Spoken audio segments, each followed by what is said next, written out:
What's going on YouTube? Welcome to Tech Savvy Buyer. So I did a video a couple weeks ago on an Xbox One X review, and it seemed to have gotten a lot more views than I initially thought, keeping in mind that this is a relatively new channel. And I did get a buttload of comments from a whole bunch of people, some good, some bad, but hey, it's how it always is. So I wanted to do a follow-up video on that topic just because I've had some more time to play around with the Xbox One X. I took a look at some of the comments that you guys wrote and the feedback that you guys left, and it kind of did help out with some of the issues that I was having. So the first thing I do want to address, in my last video, I really pooped on, actually let's not keep this PG anymore. I shit on the fact that the Xbox One X took forever to load a game.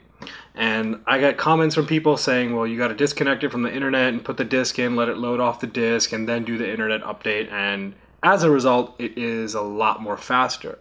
However, it's still not as fast as a PS4 Pro or even a PS4 when it comes to installing games. I don't know why that's the case. I think it's just the way Xbox is set up and the way it does. Because, let's admit, Microsoft has a way of doing things when you install games on them. So if anyone of you guys are PC gamers, like when you install a game, and if it's not Steam, so let me address the elephant in the room. I will sometimes occasionally download a game off of torrents to see how it is before I go ahead and buy it. And as you guys can see, I don't pirate games, just putting that out there, but I do if I don't want to spend the 60 bucks on a game or 40 bucks or whatever it's worth on Steam at the time in case I don't like it, because sometimes 2 hours of gameplay just isn't enough, and I like to play multiplayer more than I like to play single player, so I always want to have an original copy. But what I was trying to get at is if you download games that are pirated and you try and install them on your computer, it can sometimes take hours. And let me give you a reference. The machine that I have, which I built back in November, it's a Ryzen 7 1700X. I've got 16 gigs of RAM. The processor is overclocked to 4 gigs. I've got a 512 gig solid state drive, another 256 gig solid state drive, and multiple 2 terabyte and 3 terabyte drives inside there as well. And for reference, everything is being booted off and installed on the SSDs, not on the normal hard drives. So I'm trying to make it as fast as possible. So like the wide example again, so I'll tell you GTA 5 took hours to install on a PC that is considered to be pretty high tech. So I think it's the way Windows operates, and I am pretty sure and I'm pretty convinced, obviously, that the Xbox has a lot of similarities to Windows generally, and so maybe the way they install games on it is similar. I don't know the itty-bitty details. I'm not a engineer by any way or a programmer that would know that kind of stuff, but I do know that PlayStation does not take that long, so it still sucks. I don't change my opinion. It's got a lot faster, but it still sucks. So that's number one. And to all you fans out there, for Xbox, it's not a huge deal. It was a big deal for me then because I swear I waited a long time before I got to use it, but not anymore. The other thing I wanted to address that came up in the comments as well was the fact that the Xbox One X was priced more than the PS4 Pro. And to some people, it was like, well, it's not just $100, but then you pay tax and then you pay Xbox Live Gold fees, and so you're really looking at over $600 plus to get into it. So, okay, first of all, I just want to negate that, guys. No matter what console you buy, you're paying tax. Granted, yes, if you spend $400, the tax on it is less than if you're spending $500, but you're still paying tax. If you're buying a PS Plus membership, you're still paying whatever the fees are for that, which are $60 a year as well, or $17.99 for 3 months, or whatever different price tiers that they have going on for it. So it's not really a valid argument. I do think it is priced more, but it's pretty obvious what's coming inside the Xbox One X for $500 is definitely most bang for buck, even compared to building a PC.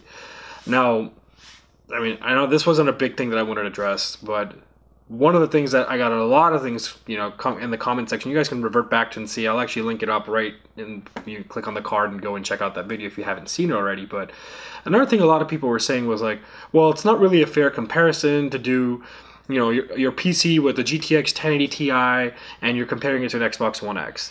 So let me address that too, guys. I know, I'm not stupid, okay? I know a GTX 1080 Ti is no match for an Xbox One X, or actually vice versa if I word it that way. A GTX 1080 Ti will shit on an Xbox One X nearly in every single game and every single example that I can provide to. So I'm not going to waste my time going and doing video comparisons of games, even though I dropped $400 on getting a 4K capture card to show you guys some stuff in the last video that I put out. But what I was trying to say is, yeah, you can go and spend $800 to $700 on a fancy graphic card and make a build that can play everything you throw at it. Or you can go and spend $500 to $600, including tax and your gold fees and all that, and have a really, really well capable console as well.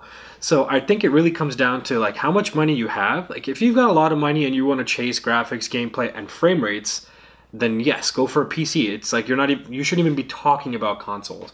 The whole reason why I brought up PC in the last video was just to show people that, you know, you're spending almost twice or 3 times the amount that you would spend on an Xbox. But in terms of performance, yeah, there is a performance difference, but after a certain point in time, like, you know, there's diseconomies of scale. So there's only so much better that it could be, right? Like, frame rate is definitely the one thing that I'd say it kills consoles when it comes to PC, but you're starting to see that now with consoles. They're starting to get into 60 frame rates and 1080p mode, which is good.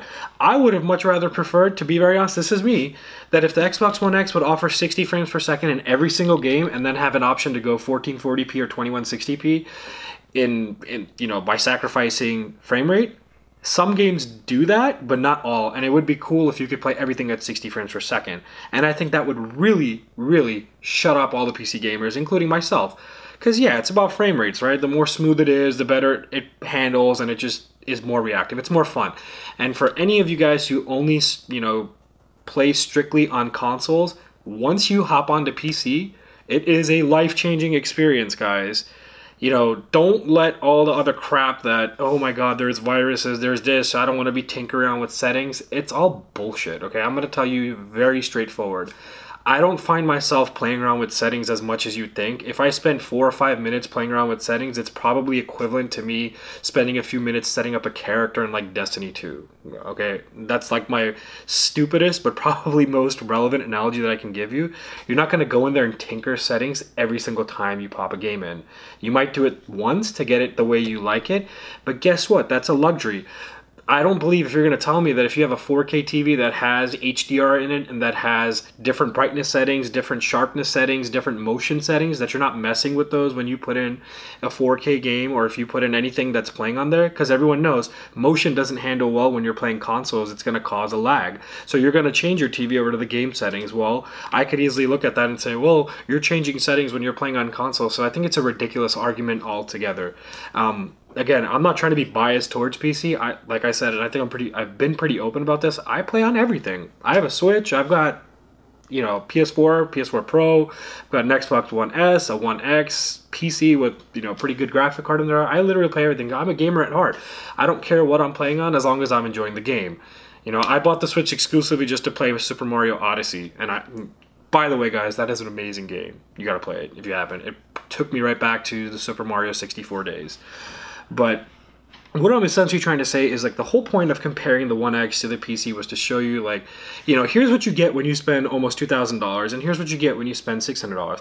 Yeah, there's a difference, but is it really that much difference? Like, is the guy or girl with $500 or $600 in their pocket who go out and buy the Xbox One X really sitting there and complaining, like, shit, I wish I had $800 so I could buy a GTX 1080 Ti?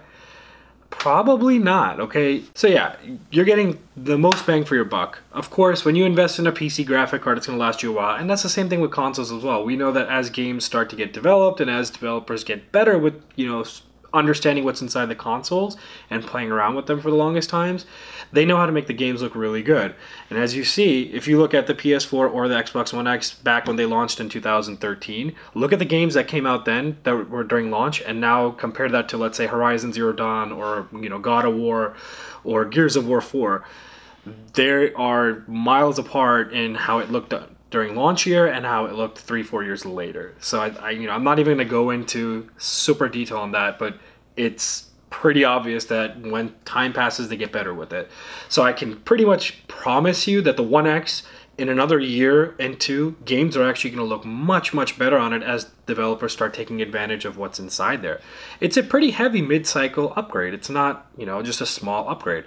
All right. So one of the other important things that came up in the comment, and I kind of failed to address this in my last review, and I think the reason why is very simple. When I was speaking about the review of the console, I was talking specifically and strictly about the console and its performance. And the one thing I didn't include were the games. But I guess that obviously that's a very important thing. If anyone's going to invest money in a console, you got to have games to play with it. So with that being said, let's jump right into that fact. So number one, there are definitely a lot more exclusives out there for PlayStation than there are for Xbox. And to a lot of people, this is a very concerning factor. I know most people care a lot about exclusive games, and some people really don't, for that matter.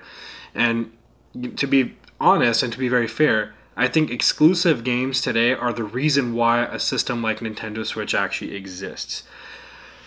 And you know, I'm going to say that with a grain of salt, and I want you to take that with a grain of salt because, of course, like you can play Doom, you can play Skyrim, and there's a number of games that are on different platforms that are also on the, the Nintendo Switch.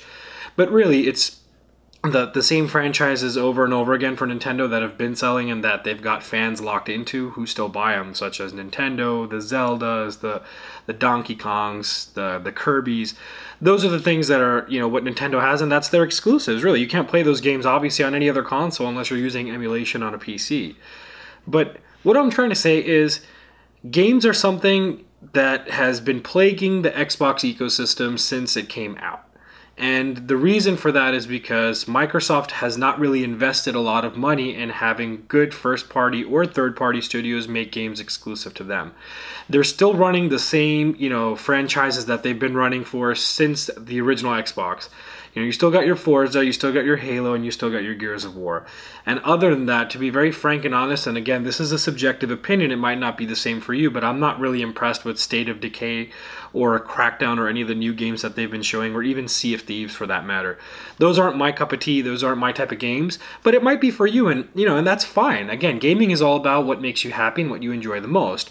Personally, the reason why I got an Xbox was for performance, because there are a lot of AAA titles that if I'm going to play something that's not exclusive, I'd rather play it on the One X. When I want to play an exclusive game that I like on a specific system, then I'll play on that system accordingly. So yes, I can't get God of War on Xbox One X. I can't get Horizon on, the One X, but those are the games that I have a PS4 Pro to play on. So long story short, and not to get into too much detail on this because I feel like it's a pretty obvious thing, yes, this generation, the PlayStation brand has a lot better exclusive games. But that doesn't mean the Xbox doesn't have any games. I mean, there's hundreds of games that are both on Xbox and on PlayStation. So it's like a minor argument at best. I was so tired of reading this in the comment, guys. Like, yeah, I get it. There's a lot more games on PS4 than there are on Xbox One that are exclusive. And that's a fault of the investment from Microsoft's side. It's, to be very blunt with you guys and to be very honest with you guys on this thing as well, when the consoles first came out, Sony was beating them with the hardware aspect of it. Sony had better graphics, Sony had better loading times, Sony had a much better user interface, and it was faster, okay? And the user interface was better to me, it might not be to you. Xbox was slower, okay? As Xbox gradually matured and started to make its debut and it started to make itself more better hardware-wise, improving performance in that, Sony started to shift the fighting grounds over to software and not in hardware. You see, Sony already knew that, okay, hardware will only get your base to go over the first round. Then they knew, okay, now there's not much difference between consoles power-wise, so now we got to find another way to differentiate yourself. And that's the key to being successful in any business. It's not just gaming. You have to have something that's differentiating. And if any of you guys ever took marketing anywhere in your lives, you know that you need to have a USP, which is your unique selling proposition. So what is the unique selling proposition that Xbox is offering right now? Or the One X specifically. The One X specifically is talking all about doing 4K gaming, and it's talking all about having these great resolutions, these fast loading times, and all this stuff. It's focusing purely on hardware. And it's kicking the PlayStation's ass in hardware. It is. There's no way to freaking lie or deny that, okay? I don't care if Sony fans are going to be out there saying, well, yada yada yada, this doesn't make sense, or it's not fair, or whatever bullshit excuses that people want to give for that, okay? I'm not even going to get into it. But the one thing where Xbox is getting its ass handed to it is in games, okay? There's there's no way to like break this down gently to you guys. And the other thing, which is part of this whole gaming thing, is what's exclusive on the Xbox One is also available on PC. So it is a harder sell, no doubt, okay? If I have a game that's coming out for the Xbox One X and I can pick it up either on PC or I can pick it up on Xbox One X, if I want the best graphics, the faster frame rates, I'm going for it on PC. But if I'm looking to do much better multiplayer where a lot more people are going to play with me, like my friends, I mean, let's be honest, that's where console is better. The reason why consoles are successful, it's not so they can compete with PC. PC is in its own realm of gaming. It's not a fair comparison. I don't play PC games because I want to do multiplayer with my group of friends, let's call it, okay? I do want to play multiplayer on PC, but I don't play with a group of friends. Now, when I want to put my chat headset on and join a party with people, I join the Xbox community or the PlayStation community, or basically consoles. And the reason is very simple.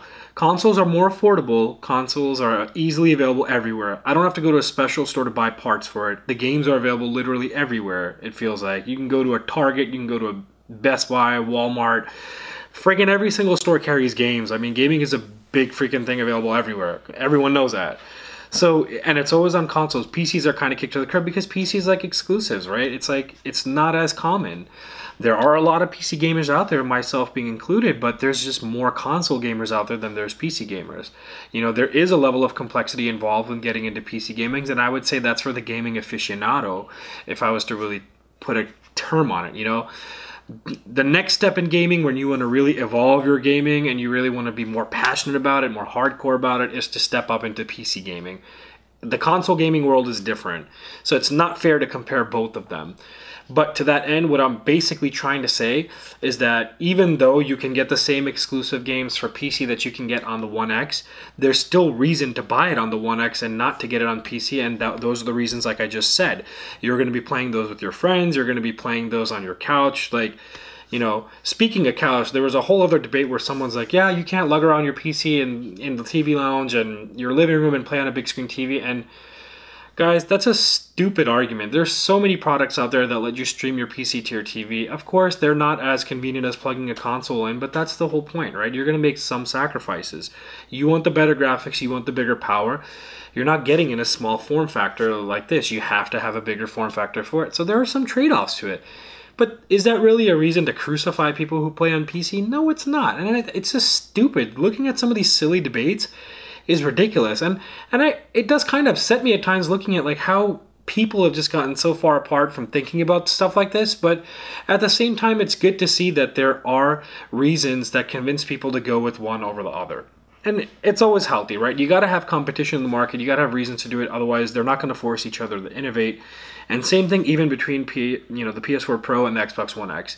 If Microsoft did not come out with a better console than the PS4 Pro, I would say, one, shame on them, and two, you guys suck for the market because you're not giving Sony a reason to re-innovate and make something better. So they have to do that. That's part of it. You know, you have to be better than your competition so that you make them get better. And who's the winner at the end? It's you and me. We're the winners.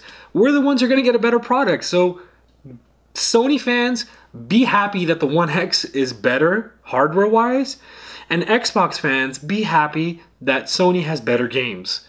Why? Because if they do at this point, it's going to drive each other company to figure that out and get better at it. So it means that it's better for you. Xbox will figure out that, guys, we need to start investing in first-party studios to make games. Sony will figure out, hey, guys, we got to get better at our hardware area so that we can compete with the One X in terms of power and graphics. It's things like that. So it's like nonsense baby arguments to see people getting riled up in the comment section discussing these things. But what I'm trying to say is, long story short, these were some of the things that I missed on my review originally, and I just wanted to take this time out to get this stuff addressed. I feel like I confuse a lot of people, but overall, most of you guys received that review pretty well, and I'm very thankful to you guys for that. And completely separate note, but it's been a couple of weeks since I put my last video out, and the reason was I had my teeth pulled out, my wisdom teeth, and I was just swollen like this, and it really sucked. So I couldn't talk, I had a lisp. You guys did not want to see me on camera at that time. Not that I look any better right now, but I definitely feel a lot better. So my point is, I hope this kind of addresses some of those stupid things that came up in the comments, but they're, I mean, not really stupid, but they're things that are important to some people that might not be important to others. But I want this to just be very, very transparent to you guys. Like, there are factors where one is better than the other, and then there are factors where one is not better than the other. So this is a quick video. I'm not going to do any real flashy editing. I'm not going to do any kind of cutaway scenes and all that good stuff. But I just want to, give you guys a quick update on why I still stand by my review that an Xbox One X is definitely holding solid value if you want to buy it. Don't look at just games, because if you're looking about games, then you're not considering an Xbox One X anyways, right? If you're the one who wants the new God of War, then you're not even going to look at the Xbox One X. So, but if you are someone who's playing Call of Duty, if you are someone who's playing, Destiny, and you're playing FIFA, or you're playing any of the other games that are available and pretty much on both platforms, then it's a no-brainer. Like, go for the one that has the better graphics, or go for the one that you like better. It's not always about graphics. You don't have to be like a graphics snob like I am and just be all about graphics, but that's what it is. So I hope this helps put some of you guys at ease, and I hope this helps fix some of the crap that you guys are saying in the comment section. But in all honesty, in all fairness, that's all pretty much I had to say. So until then, guys, I will come up with some other content for my next video, and I'll see you in the next one. But in case you are here and you've watched a couple of my videos and you haven't subscribed yet, consider subscribing. It really does motivate me to go out and put some more content for you, so it makes it easier for me as well. And of course, hit that like button. And last but not least, I have links in the description below if you want to buy either of the consoles that I reviewed. And I do get a small, teeny tiny commission if you go through the Amazon link and do it as part of the affiliate program. And I have to tell you this as per FCC regulations. So there it is, disclosed out there for you guys. If you go ahead and do it, it really helps. And I will see you on the next one. I appreciate it. So long, people.